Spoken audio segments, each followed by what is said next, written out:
ભાવનગરમાં સંવિધાન હત્યા દિવસની ઉજવણી કટોકટીના 50 વર્ષ પૂર્ણ થવા નિમિત્તે યશવંતરાય નાટ્યગૃહમાં કાર્યક્રમ।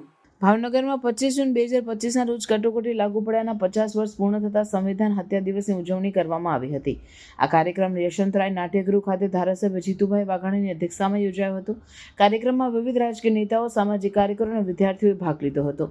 સૌએ સંવિધાનની મહત્વતા અને લોકશાહીનું રક્ષણ કરવાની પ્રતિબદ્ધતા વ્યક્ત કરી।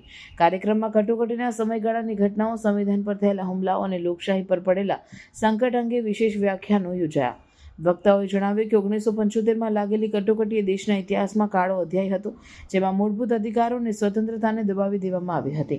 આવા દિવસોની યાદમાં સંવિધાન અને લોકશાહીનું મહત્વ સમજવું જરૂરી છે। ધારાસભ્ય જીતુભાઈ વાઘાણીએ પોતાના ભાષણમાં જણાવ્યું કે કટોકટીના સમયગાળા દરમિયાન દેશના અનેક નિર્દોષ લોકો પર અત્યાચાર થયા હતા। તેમણે યુવાનોને સંવિધાન અને લોકશાહી માટે સજાગ રહેવાની અપીલ કરી। સાથે જ તેમણે જણાવ્યું કે આવી ઘટનાઓ ફરી ન બને તે માટે દરેક નાગરિકે પોતાના અધિકારો અને ફરજોની જાગૃતિ રાખવી જોઈએ। આ કાર્યક્રમમાં વિવિધ સાંસ્કૃતિક કાર્યક્રમો અને પ્રદર્શન પણ આયોજિત કરવામાં આવ્યા હતા। વિદ્યાર્થીઓએ કટોકટીના સમયગાળાની ઘટનાઓ પર આધારિત નાટક અને કવિતાઓ રજૂ કરી। સમગ્ર કાર્યક્રમમાં ભાવનગરના નાગરિકો અને યુવાનોમાં લોકશાહી અને સંવિધાન પ્રત્યે જાગૃતિ ફેલાવવાનો સંદેશ આપવામાં આવ્યો। एक आजाद देश में ऐसा कोई कैसे कर सकता है? This is dictatorship. अगर मैं तब होती तो इस पर ब्लॉग लिखती। कैसे लिखती तू?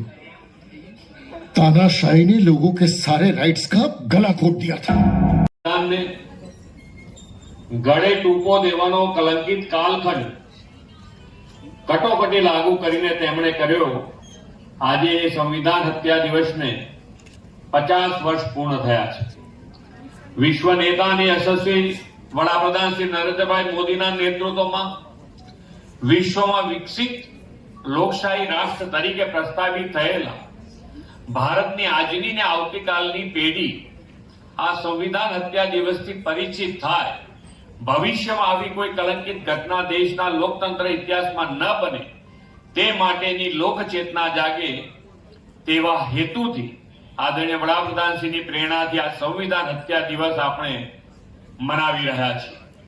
એ સંશયને વિચાર હોય એમ કરે, સંવિધાનની ચર્ચા, સંવિધાનની વાતો તમે બધા નાગરિક તરીકે આનાથી ઉપર કોઈ નથી અને સંવિધાનથી ઉપર જવાનો જેમણે પ્રયાસ કર્યો છે એમને દેશની જનતાએ આવા મિસાવાસીઓ 11 મહિના જેલમાં રહીને એમને પ્રતીતિ કરાવી છે। ભવિષ્યમાં કોઈ આ પ્રકારે ઉભા ન થાય ને સંવિધાન માટેનું શિક્ષણ અને લોક જાગૃતિનું કામ એ અવિરતપણે શરૂ રહેવું જોઈએ। મિત્રો, નવી પેઢી, વર્તમાન પેઢી, હું તેમ કહું ભવિષ્યમાં આવનાર પેઢી એ આપણા રૂવાડા બેઠા થઈ જાય એ સ્થિતિમાં માત્ર સત્તા માટે,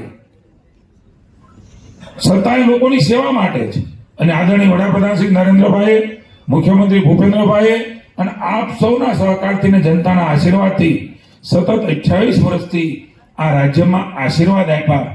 દેશની અંદર સતત ત્રીજી વખત આદરણીય નરેન્દ્રભાઈ મોદીના નેતૃત્વમાં ભારતીય જનતા પાર્ટીની સરકાર બનાવી, એક એવા વડાપ્રધાન બનાવીને આપણે મોકલ્યા કે જ્યારે ગુજરાતના મુખ્યમંત્રી હતા। મને પાકું યાદ છે તે વખતે સુરેન્દ્રનગરમાં હાથીની અંબાડી ઉપર આપણું બાબા સાહેબનું બંધારણ, એમની યાત્રા એ એમણે કાઢેલી।